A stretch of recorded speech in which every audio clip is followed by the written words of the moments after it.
Haryana roadways समेत कई मुद्दों को लेकर कैबिनेट मंत्री मूलचंद शर्मा से खास बातचीत की। हमारे संवाददाता रवि कालीरमण ने कैबिनेट मंत्री ने क्या कहा, सुनिए।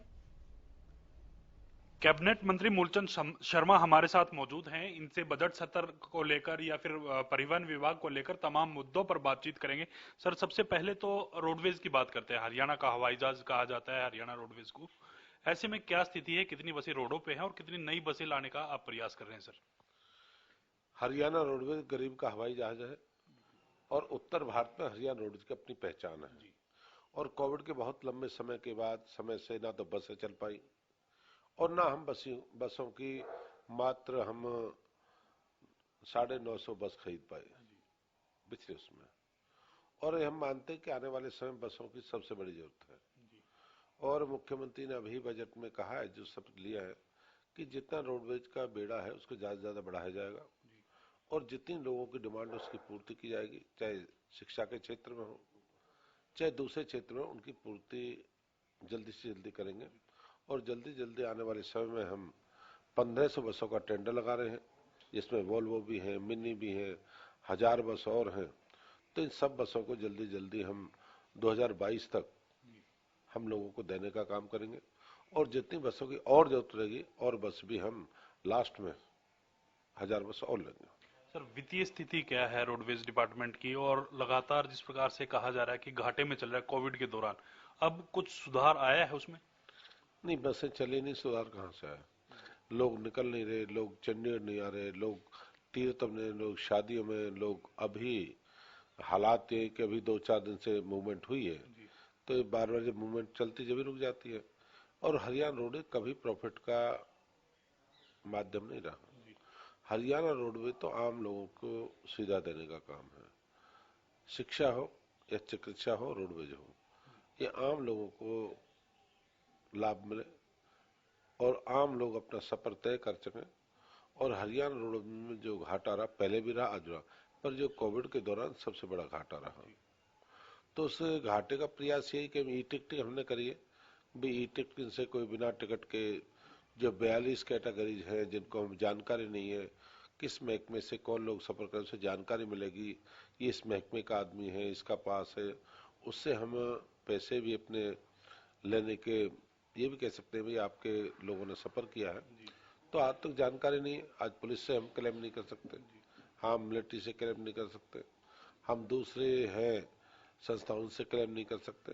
पर जानकारी जब तक नहीं होगी तो ई टिकट के माध्यम से पूरी जानकारी हमको मिलेगी और क्लेम भी हम करेंगे। तो एक डाडम जो हादसा हुआ था, पहाड़ जो दरकने से कई मजदूर है उनकी मृत्यु हुई थी और कहीं ना कहीं उस पर एक जांच कमेटी बिठाई थी। उस जांच कमेटी की रिपोर्ट आप तक पहुंच गई है? अगर नहीं पहुंची है तो कब तक वो जांच पूरी होकर आपके पास रिपोर्ट पहुंच जाएगी सर? अभी डाडम जो हादसा शुरुआत हुई है, एस प्रसाद उसके चेयरमैन है, जल्दी रिपोर्ट करेंगे और सरकार को रिपोर्ट करेंगे। और इसकी कमेटी मुख्यमंत्री बनाई है।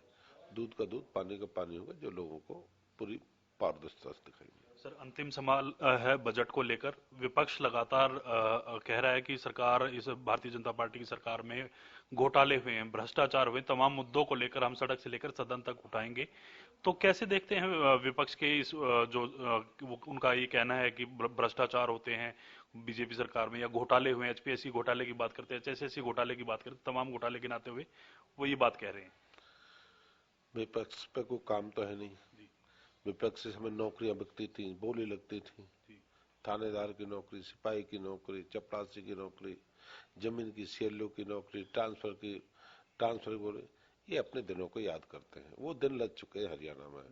हरियाणा 21 सदी में जा रहा है और उस सदी में जब हरियाणा की अपनी उड़ान है, जो भ्रष्टाचार का जो जननी थी हरियाणा में, जो लोग थे और लोग उनको भूल चुके हैं। ये क्या मुद्दा करेंगे?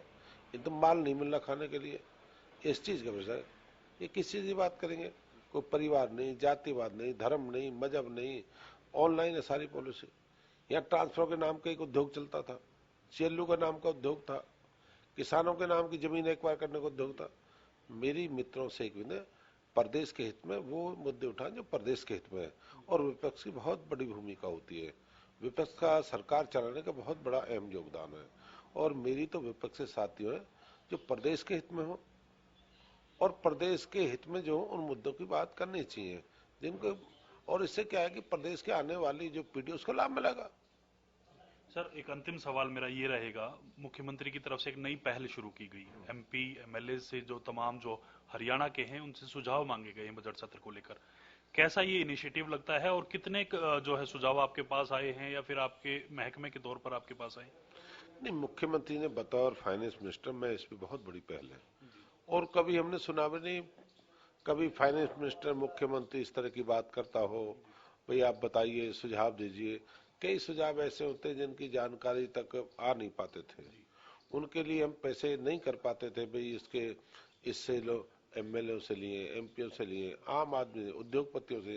ये बहुत बड़ी मुख्यमंत्री जी की पहल है और मुख्यमंत्री जा जाकर पूछा है भाई इस पॉलिसी में क्या बढ़ाना, क्या लेना है, क्या हटाना है। ये बहुत बढ़िया। और हम तो विपक्ष के लोगों से पूछते हैं भाई तुम बताओ ना क्या करना प्रदेश के तुम्हें। ये मुख्यमंत्री का दरिया दिल है और मैं इस बात की बधाई दूंगा मुख्यमंत्री की पहल को।